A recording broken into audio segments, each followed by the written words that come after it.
Hey, welcome to Tennessee Homestead. My name is Rich. This is going to be the first in our videos that we're going to put up. We have a small homestead in southern Tennessee, and there's truckloads, and I mean truckloads, of information out there on YouTube and how-to videos and so forth. You'll find some of the sites listed over here that I found their information to be pretty much consistent and accurate, and good attitudes about it. Some of them I follow very closely and look forward to their postings. While don't necessarily agree 100% with everything that all of them say, but for the most part, they're some of the best I've found out on the internet. So, that being said, welcome to our small farm. We're going to be doing a group of videos coming at you, and most of them are going to be how-tos. Maybe not necessarily the right way to do it, but it's the way we're doing it here, and it has worked for us and my family before me. So we'll take it from there. We've got a lot of projects planned for this winter and spring, so hopefully you'll stick around and watch a few.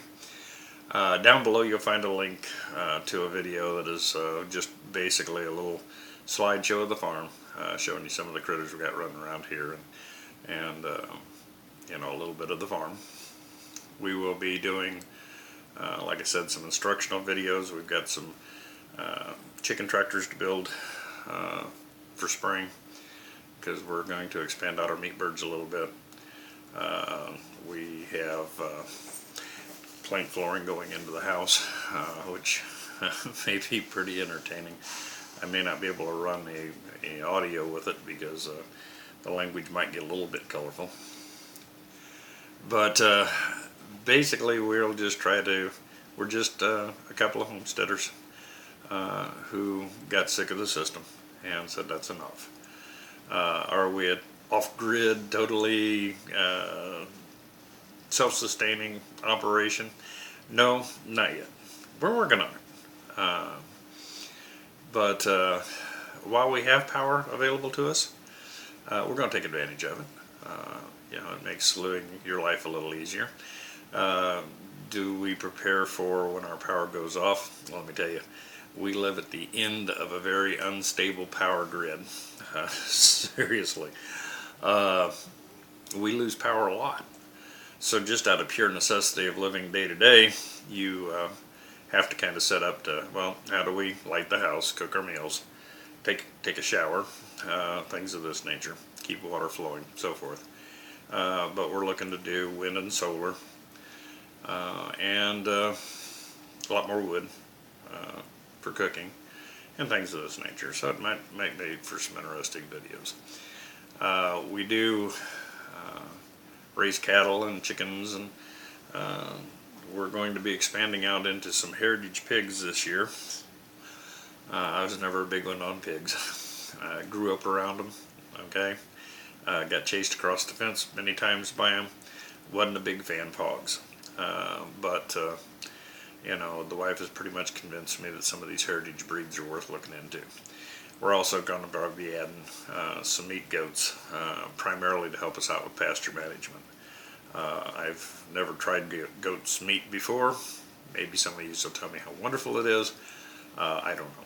I've just usually been a beef and chicken kind of guy. Some fish. But anyway, that's what we're all about. That's what our channel is going to be about. We hope you stick around. And like I said, I'm not an expert. I really am not. The areas that I have a great deal of expertise in, you'll probably never use on a homestead. Unless you would need a computer programmed or a website built, then pretty much not it. To say that I spent a lot of years in construction industry. I spent also a lot of years with a company that did historic home restorations. So you learn some construction techniques and some techniques for building things that just aren't widely used out there today, because you have to adapt to the craftsmanship and so forth that they were using 100 and 150 years ago. So it could be interesting. Like I said, we have several projects that we're going to try to get done this year. We're not sure that we're going to get them all done, but we're going to work on them. We've got a barn that I'm going to have to just about half disassemble just to find out if I'm able to save the barn at all. And if I can't, then I'm going to go ahead and finish disassembling it. We're going to repurpose the wood and probably put a greenhouse in its place. So those are kind of the things that we have planned. If I can answer any questions that you might have, feel free to leave them in the comment section. And go ahead and subscribe so you get notified that when new videos are coming up, and I'll try not to bore you too much. Anyway, I hope this video finds you having a great day, and look forward to talking with you later on. Bye.